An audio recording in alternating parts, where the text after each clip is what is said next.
안녕하세요. 도무지 이해가 안 가는 게 하나 있어서 이렇게 사연을 보내봤어요. 며느리들끼리 사이 안 좋으면 시어머니한테 뭐 좋은 게 하나 있나요? 형제들끼리 우애도 좋은데 며느리들끼리 사이 좋으면 더 좋은 게 아닌가 싶은데 왜 저희 시어머니는 잘 지내는 동서지간 사이를 갈라놓으려고 하는지 모르겠네요. 저는 올해로 33살로 맞벌이 결혼 생활 5년 차를 보내고 있습니다. 아이는 아직 없어요.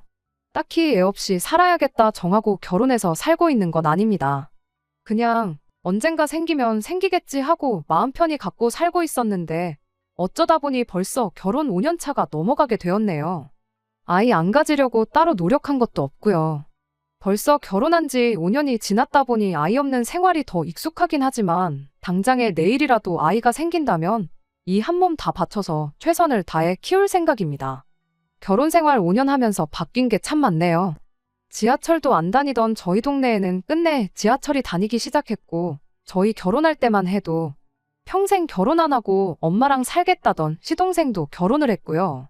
하지만 무엇보다 가장 크게 변한 건 남은 평생 자식들한테 손은 벌리더라도 한 집에 같이 살 생각 없다던 시어머니 마음이 아닌가 싶습니다. 저희 결혼하고 나서 바로 그 다음 해에 둘째인 시동생이 결혼을 했어요. 저희가 결혼할 당시만 해도 연애는 해도 결혼은 안 하겠다던 시동생이었는데 난데없이 이렇게 빠르게 결혼을 하게 될 줄이라곤 생각도 못했습니다. 시어머니는 저희와는 다르게 별로 대수롭지 않아 하셨어요. 오히려 당신은 진작에 그럴 줄 알았다고 결혼 안 하고 엄마랑 같이 살겠다는 것들 중에 결혼 안 하는 놈을 본 적이 없다시면서 말이죠. 아무튼 시동생도 그렇게 결혼해서 저희 집하고 마찬가지로 맞벌이 생활을 하고 있어요. 형제들끼리는 연년생이지만 동서가 마침 저랑 동갑이었어요. 거기에 첫인상이 조금 쌀쌀맞고 곁을 안 줄 것처럼 보여서 앞으로 잘 지낼 수 있을까 걱정이었는데 그런 걱정은 저희 기우나 마찬가지였습니다. 성격이 저랑 자매 사이라고 해도 무방할 정도로 거의 비슷했거든요. 취향은 물론이고 하는 생각까지 비슷했어요. 그렇게 동서와 친해지게 되었고 서로 말로는 형님 동서 하면서 부르긴 했지만 거의 둘도 없는 친구 사이나 마찬가지였습니다. 이쪽 동네가 서울에 인접해 있는 경기권인데 처음 저희 신혼집 구했을 때만 해도 지하철이 안 다녔어요. 출퇴근은 집 근처까지 오는 버스가 있어서 그걸 타고 다니긴 했는데 오며 가며 하는 거리도 있고 그러다 보니 서울 살고 있는 친구들 만나고 집에 돌아오고 그러는 건 꿈도 못 꿨습니다. 남편 말고는 따로 말상대도 없고 그래서 가끔 친구들하고 퇴근 후에 잠깐 보내던 시간이 그리웠어요. 그런데 이렇게 마음 잘 맞는 동서가 같은 동네에 살게 되었으니 저에겐 축복이나 마찬가지였습니다. 그리고 그 생각은 동서 또한 똑같았지요. 저희가 같은 동네에 신혼살림을 차리게 된 데에는 이유가 있습니다. 이 지역이 저희 시어머니 사는 동네거든요. 시어머니가 홀어머니세요. 자세한 이야기는 못 들었는데 아버지 되시는 분이 남편하고 시동생 어릴 적에 다른 사람 만나 새 살림 차려 집을 나갔답니다. 도의적인 책임을 지겠다고 그렇게 이혼하면서 시어머니한테 집도 넘겨주셨고 양육비도 제때제때 보내주셨다고는 해요. 하지만 그렇다고 홀어머니 몸으로 두 자식 공부시켜 취직시키고 장가까지 보내는 게 쉬운 일은 아니셨겠지요. 그 덕에 두 아들이 어머니를 끔찍하게 생각하는 효자로 컸고 신혼집을 구할 때 시댁 근처에 신혼집을 구하면 어떻겠냐고 물어온 남편 질문에 저도 동서도 그렇게 하기로 정했고 그렇게 같은 동네에 살게 되었던 겁니다. 물론 시어머니 가까이에 신혼집을 구하는 결정을 내리기가 쉬운 건 아니었어요. 하지만 달리 말하면 가까이 산다는 건 적어도 시어머니와 합가해서 모시고 살 일은 없을 거다는 소리와 똑같다고 생각했어요. 그리고 저희가 경제적으로 넉넉한 형편으로 결혼한 건 아니었는데 당시 이 근처에 지하철역도 생긴다 하고 서울하고 인접한 신도시권이기도 해서 지하철역만 생기면 집값이 엄청 뜨겠구나 하는 기대도 있었지요. 그냥 개인적인 생각이지만 지하철이 다니면 그곳은 서울이나 마찬가지 아니겠냐 싶었거든요. 결국 3년 전에 지하철역이 생겼는데 제가 생각한 것보다 집값이 쥐똥만큼밖에 안 오른 건 계산착오긴 했지만요. 아무튼 동서 또한 시동생하고 결혼하는 데 있어서 적어도 한 동네 살면 모시고 살겠다고 할 일은 없겠구나 싶었답니다. 그 덕에 동서네랑 같은 동네에 살게 되었던 거지요. 천만 다행스럽게도 시어머니 또한 늙어서 자식한테 손은 벌릴지라도 한 집에 빌붙어서 살 생각은 없다고 이야기까지 하셨고요. 시동생 결혼할 때는 두 자식 다 장가 보낸 만큼 내 할 일은 다 끝났으니 이제는 내 인생 즐기고 살 거라고 하셨어요. 시어머니가 올해 60대 초반이시고 이미 오래전부터 만나고 계신 남자친구분도 따로 계시거든요. 말인즉슨 이제 뒷바라지 해줄 자식도 없으니 산이며 들이며 바다며 좋은 데 있으면 남자친구분하고 같이 놀러 다니고 그러면서 당신 인생 즐기고 살겠다는 소리셨어요. 시어머니한테 저희랑 동선애가 합쳐서 달에 50만 원씩 용돈을 드리기로 했는데 시어머니가 다른 건 모르겠고 그것만 끊기지 않게 해달라 하셨지요. 친정에도 비슷하게 보냈으니 솔직히 용돈 그만큼 챙겨드리는 거 맞벌이 하는데 못할 일도 아니었고 신경 쓰이지도 않았어요. 시어머니 집을 기준으로 저희 집은 15분 정도 걸리고 동선에는 저희 집하고 반대 방향으로 10분 거리에 있어요. 집이 가까운 만큼 이따금씩 남편 말고 다른 사람하고 수다 떨고 그러고 싶으면 동서랑 만나서 시간을 보내곤 했어요. 형제끼리 우애도 좋은 편이라 넷이서 자주 만나기도 했고 그렇게 넷이서 시댁도 자주 방문하고 그랬습니다. 그렇게 화기애애하게 잘 지내고 있었다 보니 시어머니가 남편 복은 없었을지라도 자식 복과 며느리 복은 있으시구나 그렇게 생각했어요. 그렇게 작년까지만 해도 아무런 문제가 없이 지내왔는데 작년 여름쯤엔가 남편한테서 정말 생각도 못한 어이없는 이야기를 하나 듣게 되었습니다. 왜? 집값이 조금이나마 오르긴 했다고 했잖아요. 집값이 오른 게 비단 저희 집만 오른 게 아니고 시댁이랑 동선에도 조금씩 올랐어요.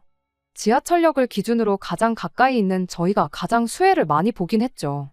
그런데 작년쯤 남편이 뜬금없이 집값도 올랐고 한데 이제 슬슬 넓은 집에 살아보고 싶지 않냐고 저한테 슬쩍 질문을 해왔어요. 넓은 집 싫어하는 사람이 어디 있겠냐마는 저희가 아이가 생긴 것도 아니고 저희 삶에 크게 달라진 건 없었거든요. 집값이 올랐다고 한들 솔직히 다른 지역도 조금씩 집값이 올라있던 상황이었는데 이 집을 판다고 해서 더 넓은 집으로 이사가는 건 아예 시골 동네로 가지 않는 한 불가능에 가까워 보였거든요. 그런데 갑자기 뜬금없게 넓은 집에 살고 싶지 않냐는 소리를 하는 게 뭔 소리를 하는 건가 싶었죠. 남편이 이어서 말하기를 형제끼리 우애도 좋고 배우자들끼리 사이도 좋고 그러지 않냐면서 시어머니랑 동선에 포함해서 세 가구 집값이 다 올랐는데 이참에 집들 정리하고 돈을 모아서 2층 집 같은 거 구해가지고 세 가족이서 같이 살면 어떻겠냐는 겁니다. 이 인간이 갑자기 정신이 나갔나 싶었죠.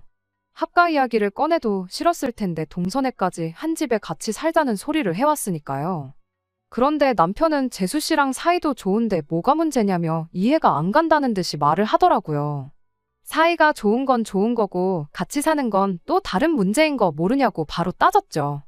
당장 우리만 해도 연애할 때 한 번 다툰 적 없지 않았냐. 그런데 같이 살면서 생활 습관 다른 것 때문에 생각하는 게 달라서 의견 다툼도 생기고 투닥거리도 하지 않았냐고요. 남편이니까 평생 남은 인생 같이 살아야 되니까 어느 정도 이해하고 참고 사는 거지. 같이 살면서 시어머니나 시동생, 동서한테 하나씩 불만 생기기 시작하면 그것까지 내가 참을 줄 아느냐고 절대로 그렇게는 못한다고 했어요.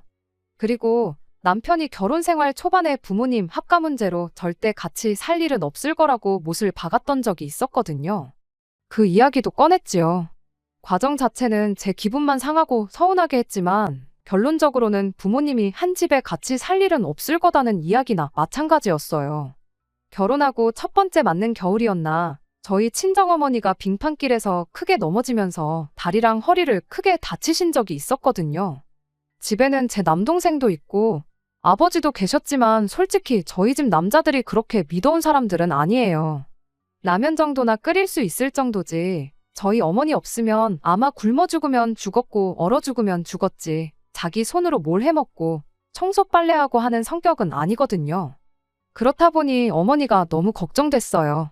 몸도 제대로 못 가누는데 괜히 동생이랑 아버지 밥 챙겨주고 한다고 무리해서 몸 움직이고 그럴 게 너무 눈에 뻔했거든요. 그래서 남편한테 어머니가 몸 좀 나아질 때까지 우리 집에 좀 와 계시라 그러면 안 되겠냐고 남편한테 물어봤어요. 동생하고 아버지한테는 그때까지 배달을 시켜 먹던 라면을 끓여 먹던 생쌀을 드시던 식사는 알아서 해결하라 하고 집안일 같은 건 내가 주말에 친정 찾아가서 한 번에 몰아서 해주고, 그리고 겸사겸사 평일에는 제가 퇴근해서 어머니 간병도 좀 해드리고 그러면 딱 좋겠다 싶었거든요. 그런데 남편이 그렇게는 안 되겠다고 고민도 안 하고 단칼에 거절을 했었어요. 간병할 사람이 필요하면 사람을 쓰던지, 상황이 안 되면 그냥 제가 친정에 가서 하면 되는 거 아니냐면서요. 어머니가 집에 계시면 동생이랑 아버지 식사며 집안일이다 뭐다 신경 쓰실 게 많아서 괜히 아픈 몸 이끌고 억지로 하실까봐 그러는 거다 했더니 그런 건 그냥 못하게 하면 되는 거 아니냐고, 하시지 말라고 했는데도 하시면 그건 장모님 복이고 장모님이 잘못하시는 거지 누굴 탓하겠냐며 끝까지 칼같이 굴더라니까요. 장모님이 우리 집에 와 계시면 그만큼 자기도 불편할 거라고. 그리고 당장 너는 주말에 처가에 가서 집안일 도와주고 올 거라고 하지 않았냐. 그럼 그 말은 곧 나 혼자 주말에 장모님하고 단 둘이 이 집에 있어야 한다는 건데. 거동이 불편하시니 내가 너 대신 간병을 해야 할 수도 있는 일이고, 그렇지 않다고 해도 신경이 쓰여서 내가 집에서 편하게 쉴 수나 있겠냐고 하는 겁니다. 그러더니 저보고 입장 바꿔 생각해 보래요. 뼈 빠지게 일해서 퇴근하고 집에 왔는데 집에 우리 엄마가 떡하니 누워 계시면 너는 마음이 편하겠냐고요. 우리 집에서만큼은 마음 편하게 지내자고. 앞으로 효도를 집 안에까지는 끌어들이지 말자고 그렇게 단호하게 거절을 했었어요. 그때 솔직히 그런 남편이 서운하기는 했는데, 남편 말 맞다나 입장 바꿔서 집에 아픈 시어머니가 와 계신다면 그건 그거대로 신경이 엄청 쓰이겠구나 싶었죠. 어머니 간병이야 솔직히 제가 출근해 있는 동안 못 해드리는 건 당연한 거고, 집안일이고 뭐고 하지 마시라 단단히 일러두고 동생한테 조금만 신경 쓰라고 하는 게 현실적인 방법이라 생각했죠. 죽 같은 거야 요즘 편의점만 가도 팔고 제품도 워낙 잘 나오는 데다가 죽만 전문적으로 취급하는 음식점까지 있는데 아무리 친정아버지랑 동생이 못 믿었다고 한들 그 정도 신경 못 써주겠나 싶었네요. 서운한 건 서운한 거지만 현실적으로 생각하면 제가 호들갑 떠는 게 맞았고, 효도를 집안까지 끌어들이지 말자고 말하는 건 시어머니한테도 똑같이 그러겠다는 소리였지요. 그래서 앞으로 평생 남편하고 살면서 시어머니 모시고 살 일은 없겠구나 또 한 번 그런 확신을 가졌었거든요. 그런데 이제 와서 갑자기 2층 집 구해서 동서네랑 시어머니 모시고 같이 살자고 하니 달리 말도 나오지 않고 그저 황당하기만 할 따름이었어요. 남편은 효도는 집안까지 끌고 들어오는 게 아니라고 했던 자기 말은 기억도 안 나는지 계속 딴소리를 하더라고요. 재수 씨랑 사이도 좋으면서 싫을 게 뭐가 있냐고, 2층 집으로 구해서 공간 분리만 확실하게 해놓으면 따로 사는 거나 마찬가지라고. 그냥 10분, 15분 걸리는 거리에 사는 시어머니랑 동생네가 같은 아파트 같은 동으로 이사 왔다고 생각하면 이해가 쉽지 않겠냐고 설명을 하는 겁니다. 남편한테 내가 어디 이해가 안 가서 그러는 거겠냐고, 내가 미쳤다고 집까지 팔아가며 시어머니 모시고 동서네랑 살고 싶겠냐고 한마디 하고 말았습니다. 남편은 끝까지 재수 씨랑 그렇게 친하게 굴더니 왜 그러냐는 소리만 하길래 동서랑 내가 진짜 친해서 가까이 지내겠냐고, 동네에 달리 말할 사람도 없고 그러니 어쩔 수 없이 같이 다니는 거지 하고 한마디 하고 말았어요. 사실은 동서랑 친한 게 맞았지만 그렇게 말 안 하면 남편이 끝까지 동서랑 친한 거 걸고 넘어지면서 뭐가 문제냐고 할까봐 그랬던 거예요. 아무튼 그 일이 있은 지 며칠 지나서 남편 모르게 따로 동서를 만났어요. 동서도 안 그래도 저랑 따로 만나려고 했다고 하길래 동서도 저한테 넋두리 털어놓을 일이 있었나 보구나 싶었습니다. 동서랑 만나서 형님 먼저 아우 먼저 하면서 서로 무슨 일 있는지 이야기를 해보라고 하고 있었는데 막상 이야기 나눠보니 누가 먼저 이야기 꺼낼 필요도 없는 상황이었어요. 어이없게도 동서 또한 시동생이 난데없이 집 팔아서 시어머니 모시고 세 가족이 한 집에서 같이 살자는 말을 꺼내와서 안 그래도 그것 때문에 대판 싸웠다는 이야기를 해왔으니까요. 그리고 이렇게 만나자고 했던 것도 저랑 똑같은 이유였습니다. 우리가 너무 친해 보여서 두 아들들이 한 집에 같이 살자고 하는 거 아니겠냐고, 그러니까 우리가 나름대로 겉으로는 사이가 나쁜 척을 해야 하지 않겠냐고요. 그래서 일부러 그때부터는 동서하고 암만 눈치 없는 두 남편들도 저게 사이가 좋은 건가 나쁜 건가 아리송할 정도로 기싸움을 하는 척을 했지요. 어차피 동서하고는 이미 이야기가 끝나 있던 상황이니 실제 두 사람 사이는 아무런 문제가 없었습니다. 그런데 이렇게 했더니 그건 그거대로 문제가 생기고 말았네요. 동선애랑 저희 집이 다른 점이 하나 있었는데 그건 자녀 계획이었어요. 저희는 애가 생기거나 말거나 운명에 맡기자는 주의였던 데 반해 동서는 결혼하자마자 아이를 갖기를 원했었죠. 물론 저도 아예 아이 없이 살고 싶은 생각은 아니었고 나이도 나이다 보니 35쯤 돼서는 더 늦기 전에 아이를 가질 생각이었습니다. 한약을 지어 먹는다거나 뭐 용하다는 분 찾아가서 날짜를 받아온다거나 하는 식으로 나름 노력을 할 생각도 있었고요.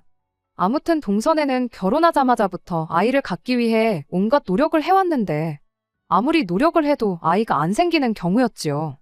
동서하고 조금 사이가 나쁜 척 연기하기로 했던 이후 얼마 지나지 않아 동서가 시험관까지 시도했는데 결과가 안 좋았어요. 그때 가서는 동서가 워낙에 힘들어하기도 했고 시험관 자체가 몸에 무리가 많이 가는 거라 하니 일부러 남편들 같이 해서 만나는 자리 같은 건 만들지도 않았어요. 혼자 마음 정리도 하고 몸도 추스를 하고 나름 배려를 해줬던 거였죠. 그런데 그게 두 남편들이나 시어머니 눈에는 진짜 얘들이 겉으로만 친한 척은 하고 사이가 안 좋은 거구나 하고 착각을 했었나 봐요. 하루는 시어머니가 난데없이 저희 집에 찾아왔어요. 그러더니 저한테 말도 안 되는 이야기를 꺼내시는 겁니다. 동서가 저를 엄청 원망하고 있다고요. 그게 무슨 소리냐 하고 물어봤더니 자기들 아이가 안 생기는 게 저희 때문이라는 이야기를 들었대요. 하도 아이가 안 생기니까 뭐 어디 용한 사람을 찾아가 봤다는데 윗사람인 저희가 집에 아이가 들어오는 기운을 아주 꽉 막고 있다는 이야기를 들었다더랍니다. 동서가 진짜 그런 이야기를 들었으면 저한테 말을 안 해줬을 리도 없고 정말 밑도 끝도 없는 이야기라 제가 믿을 리가 만무했지만 진짜로 그 이야기를 믿는 척을 했어요. 아무튼 시어머니가 한다는 소리가 일단 그래도 이야기 나왔으니까 혹시나 싶어서 당신이 생각해봤는데 진짜 그럴 수도 있는 노릇 아니겠냐며 저희 보고 하루빨리 아이를 가지라고 하시는 겁니다. 안 그래도 내후년쯤에는 저도 본격적으로 아이를 가질 생각이 있었다 보니 싫다고 거절할 것도 아니었어요. 허나 손주가 보고 싶으면 동선애가 소식이 없으니 너네라도 먼저 가지면 안 되겠느냐 단도직입적으로 이야기하셨어도 될 일이 아닌가 싶었는데 굳이 되도 않는 이야기 지어내서 동서가 저를 원망하고 있다는 이야기까지 꺼내실 이유가 뭐가 있나 싶었습니다. 그런데 아니나 다를까 시어머니가 저한테 본심을 꺼내왔어요. 아이 태어나면 당신이 우리 집에 머물며 아이를 봐줄 테니 일단 저희 집 방 한 칸을 당신이 오며 가며 머물고 여차하면 자고 갈 수 있게 당신 방으로 만들어 놓으라는 겁니다.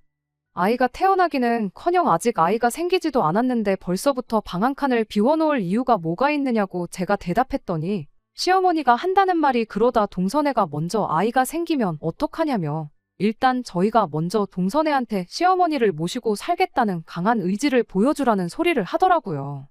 아무리 시대가 변했다지만 당신은 장남내외인 저희가 더 신경이 쓰일 수밖에 없는 법이라며 두 며느리가 비슷한 시기에 아이를 갖게 된다면 당신 입장에서는 키워줘도 장손을 키워주고 싶다고. 그런데 혹시나 당장 소식은 없지만 열심히 노력하는 동선애가 먼저 아이를 갖게 되고 아이 좀 대신 키워달라 부탁해오면 당신이 그걸 거절할 명분이 없대요. 그러니까 일단 당신 지낼 방부터 마련해놓고 그러라는 겁니다. 일단 대답은 알겠다 했는데 물론 저는 그렇게 할 생각 없었어요. 아니나 다를까 시어머니가 집으로 돌아가시고 난 뒤 남편이 갑자기 설레발을 다치면서 얼른 어머니 지낼 방부터 만들어 놓자고 보채기 시작하더라고요. 그래서 남편한테 뭘 벌써부터 그러냐고 천천히 하라고 한마디 하고 저는 제 볼일을 다시 보기 시작했습니다. 그랬더니 남편이 혼자 허둥지둥대면서 그러다 어머니 말처럼 동생네한테 선수 뺏겨서 복직 못하고 경력 끊기게 되면 어떡하냐고 끝까지 설레발을 치더라고요. 남편한테 그러면 어쩔 수 없는 거 아니냐고 그리고 어차피 방 한 칸 만들어 놓을 생각이면 나는 굳이 시어머니가 아니어도 된다고 친정어머니한테 그 방 내드리고 여기서 지내시면서 아이 좀 봐달라고 해도 되는 거 아니겠냐 한마디 하고 말았죠. 이왕 한 집에 같이 살 거면 나는 불편한 시어머니보다 맘 편한 친정어머니가 더 좋다고요. 제가 이렇게 대답할 줄 몰랐는지 남편이 엄청 당황한 눈치였어요. 그리고 그날이 지나서 동서한테 또 남편들 모르게 연락을 했지요. 오랜만에 한 연락이었는데 동서도 어느 정도 마음을 추스른 건지 크게 문제는 없어 보였습니다. 그리고 그날 서로 회사 일 일찍 마치고 서울에서 따로 만났어요. 약속 장소에 동서가 들어오는데 입구에서부터 할 말이 많다는 표정으로 가게 안으로 들어왔지요. 아니나 다를까 얼마 전에 시어머니가 동선에 찾아와서 있던 일을 이야기해 주더군요. 시어머니가 저희 집에 오셨던 것처럼 연락도 없이 동선에 찾아와서는 정말 큰일이라고 하면서 난리법석을 떨며 이상한 분위기를 조성했대요. 그러더니 한다는 소리가 요즘 제가 아이를 하루라도 빨리 가져야겠다며 동서를 견제하듯이 이야기를 했다는 거예요. 쟤들 하는 꼬라지를 보니 자연임신은 죽어도 안 되겠구나 그렇게 생각했는데 요즘 시험관도 하고 저러는 거 보니 제가 똥줄이 타기 시작했는가 보다고요. 우리 아이가 태어나면 장손이고 찬물도 위아래가 있는 법인데 동선애가 그런 건 쥐뿔도 신경을 안 쓰고 아주 집안 족보를 개족보를 만들려고 한다고 하면서 안 좋은 소리도 했다고 하고 무엇보다 아이 태어나면 시어머니가 아이를 봐줘야 하는데 동선애가 먼저 아이를 갖게 냅뒀다가 정작 저희들 시어머니 동무 필요할 때 아무런 도움도 못 받게 될까봐 걱정이라는 겁니다. 돈 주고 사람 쓰기도 싫고 애 키운다고 맞벌이도 포기하고 싶지 않은데 동선애가 시험관으로 아이까지 먼저 가져버리면 우리만 손해라고 그러니 동서가 아이를 갖기 전에 먼저 선수를 치겠다고 했다는 거예요. 그래서 시어머니 와서 지낼 수 있게 방 한 칸 비워놓고 아주 설레발치는 게 보통이 아니라고. 그런데 시어머니 딴에는 여태까지 애 없이 지내다가 당신 도움 못 받게 될까봐 그제서야 아이를 갖겠다고 드는 저보다 결혼하자마자부터 손주 보여주겠다고 노력한 동선애가 더 마음이 쓰이고 더 도와주고 싶고 그런다고 했답니다. 그래도 한편으론 저희 남편이 장남이다 보니 아무리 둘째네가 마음이 쓰인다고 해도 당신이 전부 당신 원하는 대로 할 수 있는 건 아니라고.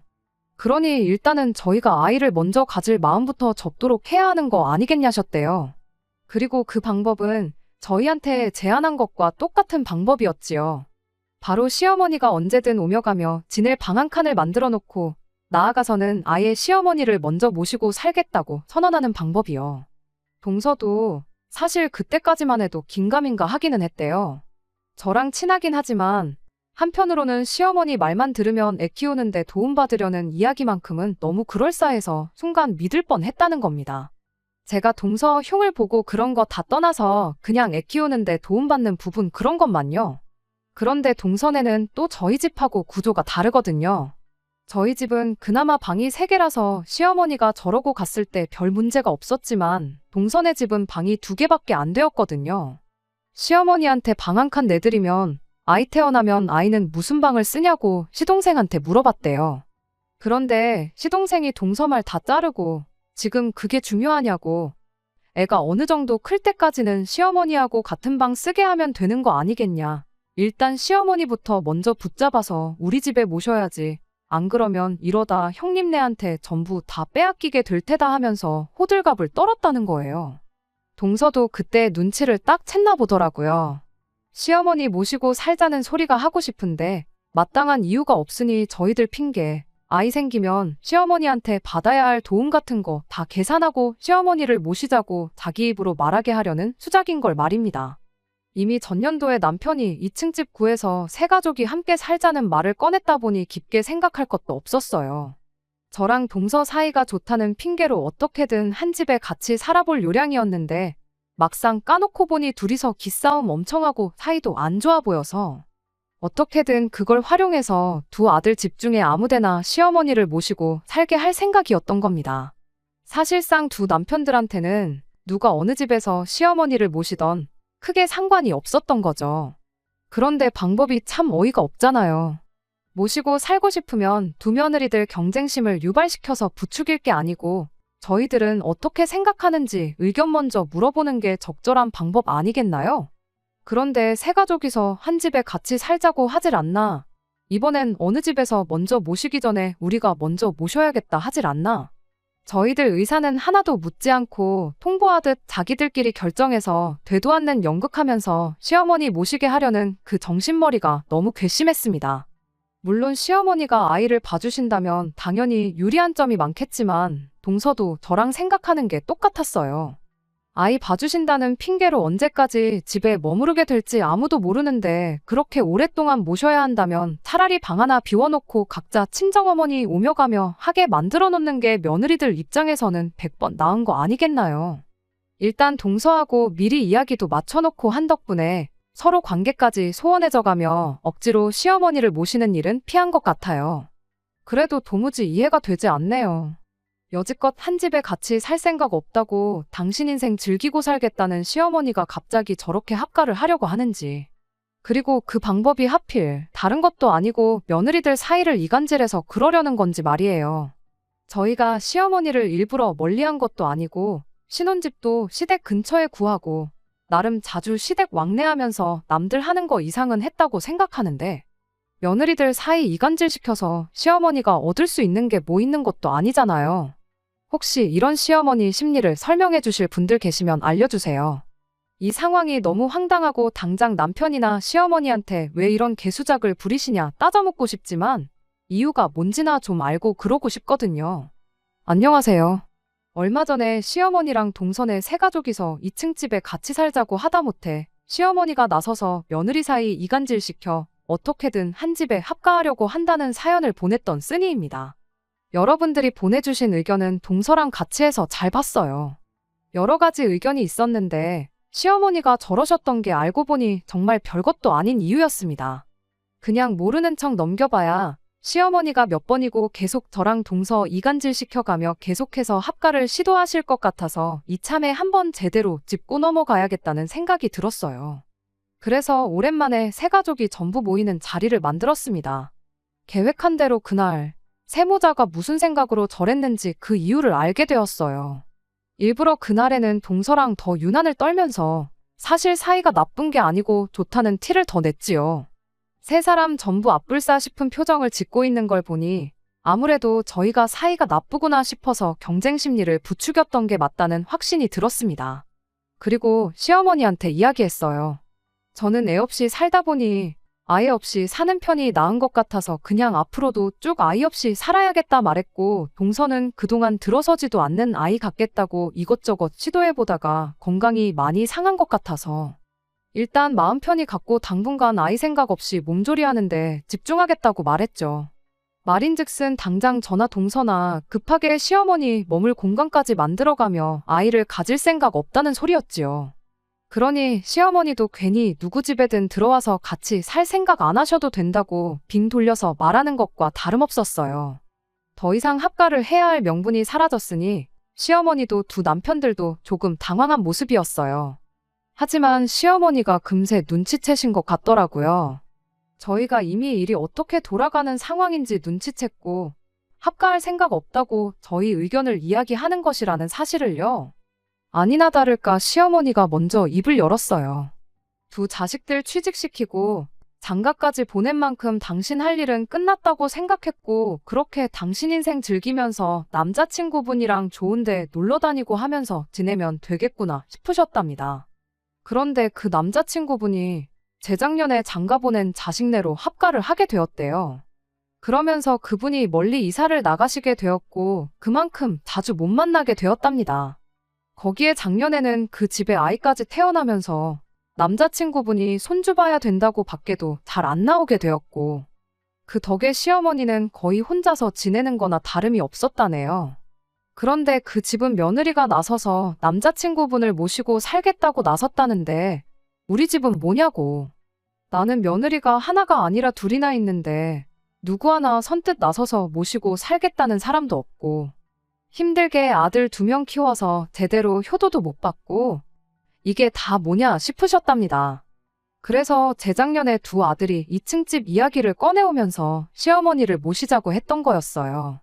그런데 그 계획이 수포로 돌아가고 그러다 이번엔 작전을 바꿔서 저랑 동서 경쟁 심리를 부추겨서 합가를 하려던 계획을 세웠던 거죠. 그러던 중 시어머니한테 남자친구가 조언이랍시고 들은 게 애 키워준다고 하면 며느리들이 앞다퉈서 당신을 모시겠다고 할 거란 이야기를 해줬다는 겁니다. 그분 자식도 원래 같이 모시고 살 생각이 없었고 홀아버지 신경 쓰기도 싫어서 신혼집도 최대한 멀리 구했던 건데 막상 애 봐주는데 사람 쓰고 그러려니 돈 아깝고 그래서 아이 크는 동안만 같이 살기로 했다는 거죠. 시어머니는 그 이야기를 듣고 바로 계획에 옮기고 싶었지만 저도 그렇고 동선에도 그렇고 당장 아이가 없으니 키워준다는 이유로 합가는 못하겠다 싶으셨던 거예요. 그래서 저희 두 사람 이간질을 시켜서 둘 중에 아무나 먼저 입에서 시어머니 모시고 살겠다는 말이 나오도록 경쟁 심리를 부추겼던 거랍니다.